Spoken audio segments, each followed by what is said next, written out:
자, 이제 드론 분류에 대해서 좀 살펴보도록 하겠습니다. 어, 드론은 사실 이제 운영하는 목적이나 그 다음에 구동 방식, 그 다음에 이제 형태라든가 이제 기체의 크기, 그 다음에 이제 중량, 그 다음에 이제 비행 가능 고도 등에 따라서 다양한 방식으로 이제 분류를 하게 됩니다. 그래서 주로 이제 무인 항공기에 이제 그 무인 항공기하고 그 다음에 무인 비행 장치하고 두 가지로 구분을 해서 볼 수가 있는데요. 주로 이제 무인 항공기는 말 그대로 항공기예요. 대형입니다. 150km 이상, 150km 이상이면 무인 항공기 쪽에 포함이 되고요. 드론을 우리는 그러니까 드론 조종사가 운영할 수 있는 영역은 아닙니다. 그리고 가격대도 비싸요. 2천억 원에서 8천억 원 뭐 이상. 그리고 거의 전량 군수용입니다. 그리고 유인기 산업과 유사하게 운영이 되고 있고요. 소프트웨어도 리얼타임 OS에 구동해서 움직이고 있고요. 그 다음에 이제 무인 비행 장치는 이제 소형이에요, 소형. 그래서 얘도 이제 분류를 나눴어요. 중형, 소형, 초소형 이렇게 나눕니다. 그래서 요거는 이제 더 구분을 시켜서 자격증도 구분을 시키겠다라고 이렇게 얘기를 하고 있는데요. 현재 드론 비행사 조종 자격증 하나만 있으면 무인 비행체의 장치는 다 운영이 가능합니다. 그래서 12km를 또 기준으로 잘라요. 12km를 기준으로 해서 150km까지 를 중형이라고 얘기를 하고요. 그 다음에 소형은 12km 이하, 뭐 차량용이라든가 조그만 것들을 말하겠죠. 그 다음에 장난감 종류들. 뭐 가격은 다 천차만별이고요. 초소형 같은 경우는 뭐 장난감이라고 보시면 될 것 같아요. 완전 장난감. 거의 다 대부분 민간에서 민수용으로 판매되고 있는 것들이고 가전산업하고 유사한 그런 특징을 가지고 있고요. 당연히 펌웨어 기반이나 RTOS 기반으로 운영을 하고 있는 그런 시스템이라고 보면 될 것 같아요. 그래서 그 영역 분류를 나누는 게 무게를 가지고 나누고 있다라고 하는 정도, 이렇게 이제 알고 있으면 될 것 같아요.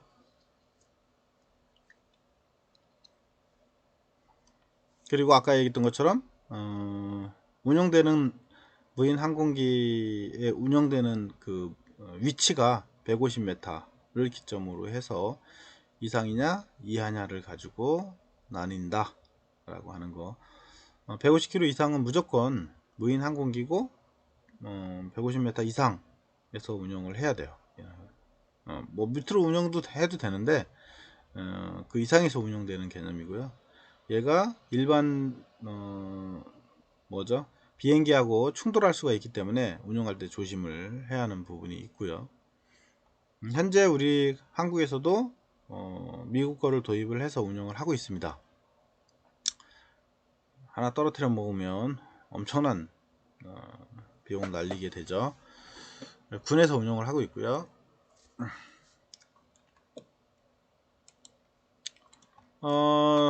그 다음에 중량에 따라서 비행 승인이 필요한 게 절차가 있습니다.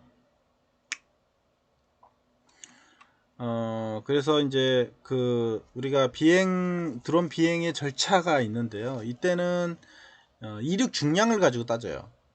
드론의 이륙 중량. 그래서 25km 이하냐 25km를 초과했느냐를 가지고 기준을 나눕니다. 이거는 시험 문제에 아주 잘 나오는 문제고요. 최대 이륙 중량이 25kg 이하인 경우, 그 다음에 최대 이륙 중량이 25kg 초과한 경우 두 가지로 구분을 하고요. 여기에 이하인 경우나 이상인 경우는 두 가지로 나눕니다. 사업용이냐 비사업용이냐. 그러니까 이걸 가지고 이윤을 남기는 그런 사업용으로 쓸 거냐, 아니면 개인 용도로 해서 비사업용으로 쓸 거냐의 차이에 따라서 구분을 한다 라고 하는 거예요. 근데 사업용으로 하면 무조건 거의가 신고를 해야 합니다. 자, 그러면 봅시다. 25kg 이하인데 비사업용인데는 장치 신고만 하면 돼요. 장치라고 하는 거는 비행기, 드론을 신고를 해야 합니다. 드론 장치는 신고를 해야 돼요. 거기에 드론 번호랑 이런 것들이 다 명기가 돼야 하고요. 누구 건지 이제 확인하자는 취지예요, 결국은. 그리고 사업용은 무조건 장치 신고를 해야 하고요. 이건 비사업용은 상황에 따라서 좀 차이가 있고요. 그 다음에 사업자 사업 등록이 되어야 합니다. 그리고 지방 항공청에서 담당을 하고 있고요.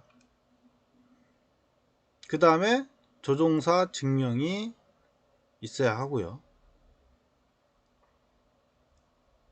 이것도 사실은 있어야 하는 경우도 있고 없어야 하는 경우도 있기 때문에 이렇게 이제 점선으로 표현을 한 것 같고요.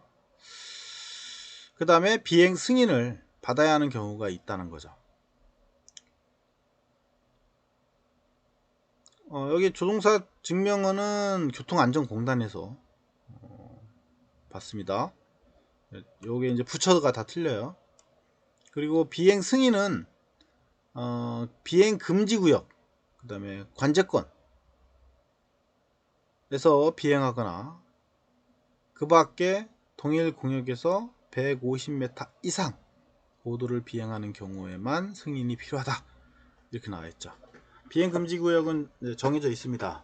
공항 주변이라든가 그 다음에 관제권 내에서 비행하거나 그 밖에 일반 공역에서 150m 이상 비행하는 경우는 승인이 필요하다 라고 하는 거예요. 그 승인은 지방 항공청 또는 국방부의 승인 허가를 받아서 해야 한다는 거죠. 그리고 항공 촬영을 하는 경우는, 그러니까 카메라를 달아서 촬영하는 경우를 말합니다.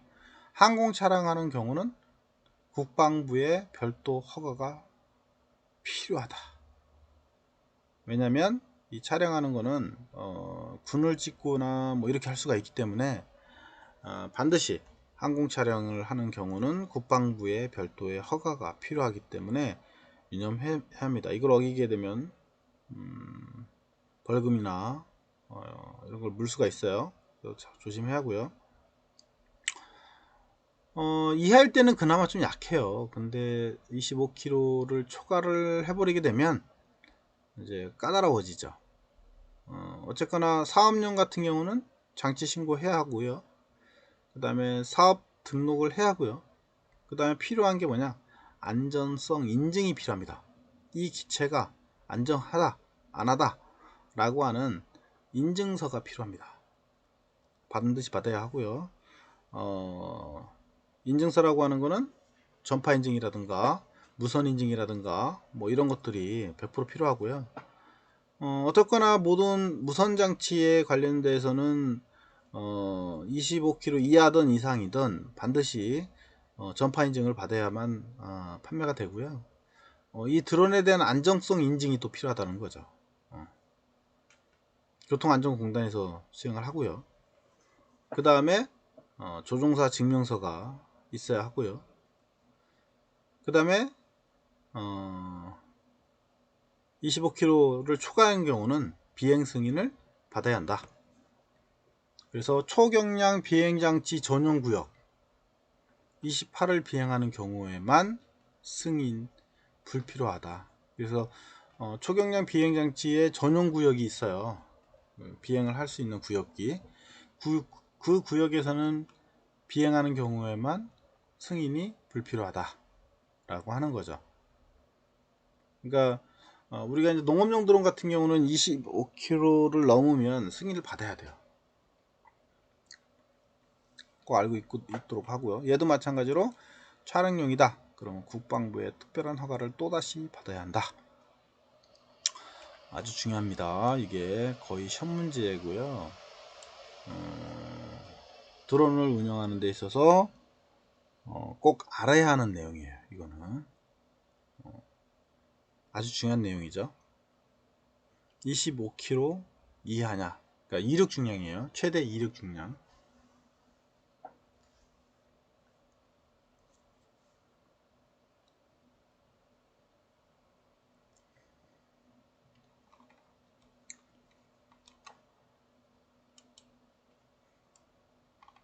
자, 그 다음에 드론 분류에 따라서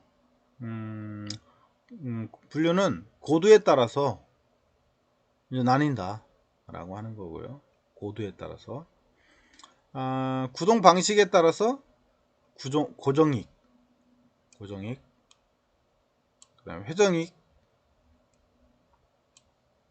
혼합형, 이렇게 세 가지로 구분이 됩니다. 그래서 고정 방식에 따라서 고정익, 회전익, 그 다음에 혼합형, 이렇게 이제. 고정익은 주로 날개 이제 고정되어 있는 애들이고요. 그 프로펠러 형태로 돼 있어, 그러니까 프로펠러와 그 다음에 이제 비행기 날개가 있어서 날개 쪽에 고정되어져 있는 프로펠러가, 그런 거를 주로 고정익이라고 얘기를 하죠. 그 다음에 회전익은 우리 회전 방식이에요. 주로 헬리콥터나 이런 것들이 회전익이 되겠죠. 혼합형은 두 가지 짬뽕 된 거를 혼합형이라고 얘기를 합니다. 그리고 프로펠러 개수에 따라서 싱글 로터, 멀티 로터 이렇게 용어를 붙이죠. 그래서 주로 우리가 프로펠러의 수가 많이 있어요. 드론 같은 경우는 4개, 뭐 6개, 8개 뭐 이런 식으로. 그래서 프로펠러의 개수가 많다라고 해서 멀티 로터라고 얘기합니다. 멀티 로터. 이렇게 하나짜리도 있고 뭐 이렇게 한데, 주로 드론은 이제 멀티로 프로펠러가 여러 개가 있는 거를 가지고 쓰다 보니까 멀티 로터라는 용어를 자주 쓰니까 잘 기억을 해놨으면 좋겠고요. 밑에 정의를 보면 이제 그 공기보다도 더 가벼운 모델들, 발룬형, 우리 이제 에드벌룬이나 뭐 이런 비행선 형태의 드론을 말하고 있죠. 제가 이제 개발했던 게 여기에다가 우리 프로펠러를 달아서 운영하는 방식을 개발을 했던 거고요. 방향 제어가 잘 안 돼서 안에다가 이제 프로펠러를 숨겨서 운영을 하고, 얘들은 안에 그 헬륨 가스를 내장을 하기 때문에 헬륨 가스를 해서 부양을 합니다. 그리고 떨어질 때도 천천히 떨어지기 때문에 다칠 위험이 거의 없죠. 그리고 프로펠러도 숨어 있어서 손에 다치거나 이런 게 적어요. 그래서 최근에는 이런 그 풍선 형태의 드론들은 광고용으로 쓰거나, 그 다음에 드론하고 약간 동떨어져 있어서 법적으로 많은 제약을 좀 많이 풀어준 상태고요. 도시에서도 날릴 수도 있죠. 그 다음에 이제 픽스윙이라는 게 있어요. 픽스윙은 이제 그 날개 쪽에 프로펠러가 고정되어 있는 형태들이고요. 얘들은 날개 형태다 보니까 이제 비행기가 아주 오래 채공을 하죠. 그래서 활공하면서 나를 수 있는 그런 구조로 되어져 있고요. 그래서 장시간 운영을 할 때는 픽스용으로 픽스윙이라는 걸 가지고 운영을 합니다. 어떤 경우는 이착륙도 바로 해요. 원래 날개를 가지고 있는 프로 형태들은 일정한 형태를 비행하다가 올라가잖아요. 근데 얘들은 수직 이착륙이 되는 그런 구조로 해놓기 때문에 최근에는 이제 픽스형 같은 경우는 이착륙도 수직 이착륙도 되고 비행도 되고 두 가지 복합적으로 사용을 하고 있고요. 하이브리드형도 마찬가지입니다. 하이브리드형 같은 경우는 앞전에 이제 픽스윙에다가 수직 이착륙을 할 수 있도록 이렇게 이제 구조를 바꾼 거예요. 픽스윙은 그냥 날개 형태에다가 구성을 한 건데, 요즘 나오는 픽스윙들은 이제 수직 이착륙도 되도록 이렇게 하고는 있어요. 근데 이제 엄연하게 나누면 픽스윙은 그냥 날개 형태만 있는 거고요. 하이브리드형은 날개에다가 멀티콥터 프로펠러를 여러 개를 같이 붙여서 수직 이착륙이 할 수 있도록 하는 그런 구조로 바꾼 거라고 보시면 돼요. 요즘 많이 운영되고 있는 모델이고요. 여러분들이 만약에 한다라고 해도 바로 요 VTOL 픽스윙이라든가 틸트 엔진 뭐 이런 것들을 많이 쓰고 있으니까 참고로 좀 보면 될 것 같고요. 그 다음에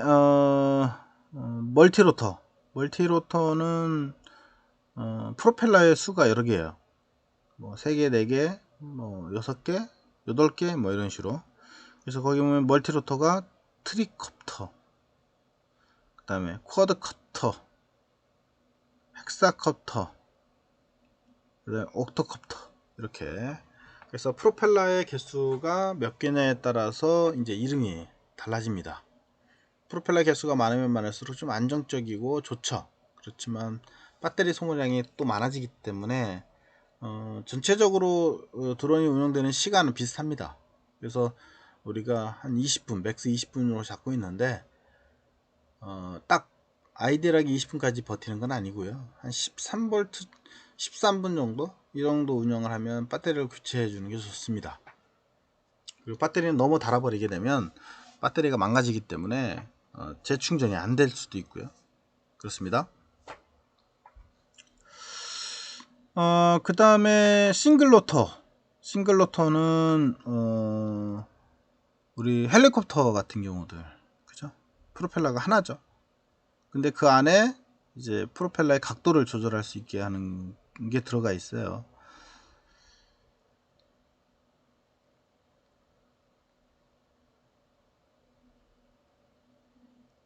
그 다음에 나노 뭐 이런 것들도 있고요.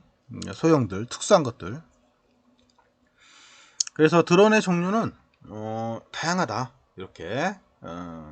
그래서 우리가 앞전에 살펴봤던 것처럼 멀티로터를 기준으로 생각하시면 될 것 같아요.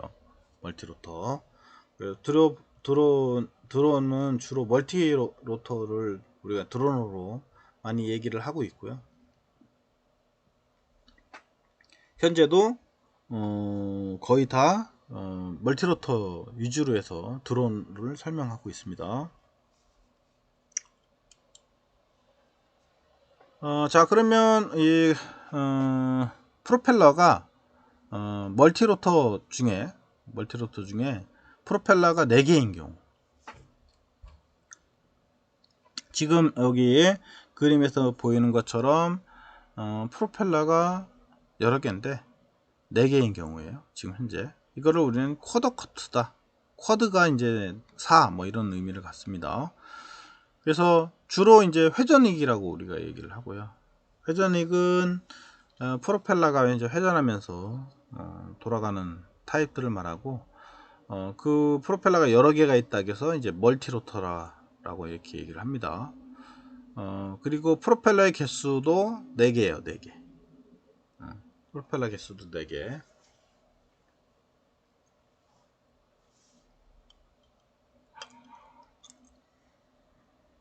그 다음에 바이컵터는 2개, 트리컵터는 3개, 펜타컵터는 5개, 헥사컵터는 6개, 옥토컵터는 8개 이렇게 분류를 하고요.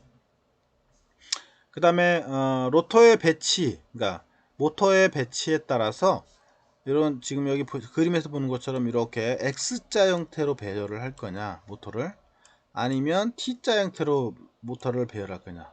여기 모터, 여기 모터, 여기 모터, 여기 모터. 두 가지 방식이에요. 대각선 형태로 이렇게 구성되어 있는 분류, 혹은 십자가 형태처럼 T자로 구성되어 있는 형태, 이 두 가지 형태로 구분이 된다. 그래서 컵터의 구성 요소는 저렇게 두 가지로 정의해서 쓰시면 될 것 같아요.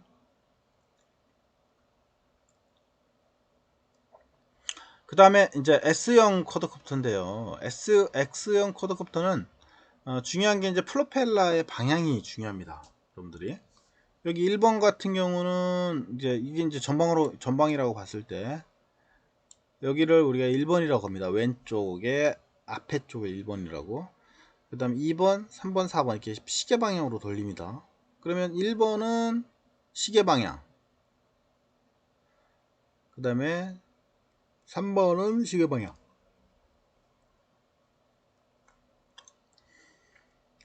그 다음에 2번은 반시계 방향, 이렇게 회전을.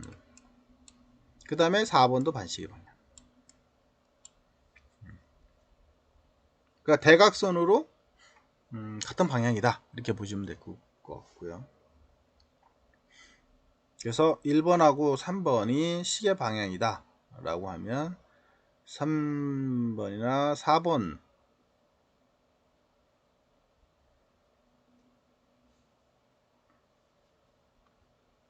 여기 밑에 1번, 2번, 3번, 4번의 프로펠러의 방향에 따라서 방향이 결정되니까 참고로 보시면 될 것 같습니다.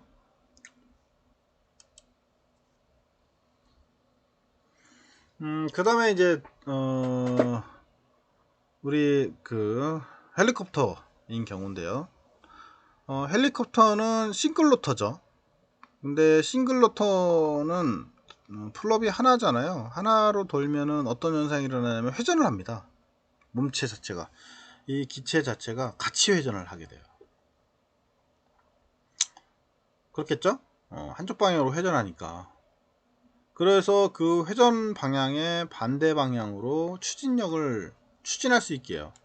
이렇게 반추진. 그래서 꼬리 부분에 테일러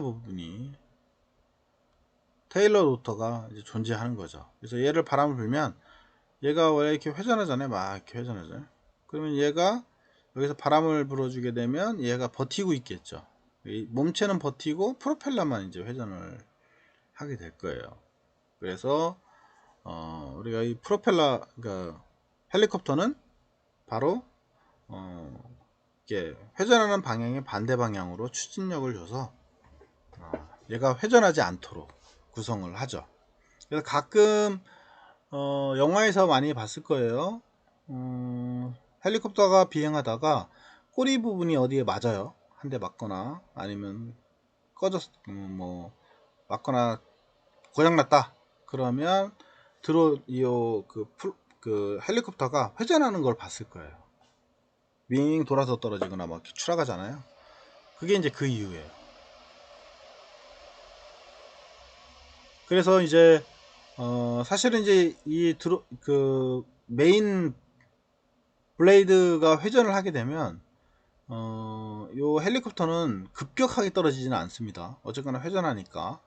그래서 활공을 하게 되는데 뒤에 부분이 테일러 부분에 이제 그 구동부가 고장났어도 얘는 급격하게 떨어지지는 않습니다. 회전하면서 떨어지지. 그래서 활공할 수가 있어요. 얘도. 그렇지만 이제 일반 비행기보다는 위험하죠. 어쨌거나. 그래서 로터의 회전 방향과 반대로 작용하는 토크에 의해서 동체 회전, 꼬리 로터에서 반 토크 추진력이 발생한다. 멀티콥터인 경우 로터의 방향으로 인한 발생하는 토크를 상쇄하기 위해서 프로펠러의 수가 짝수인 경우가 많다. 이건 참고로 그냥 알아놓으시면 될 것 같습니다.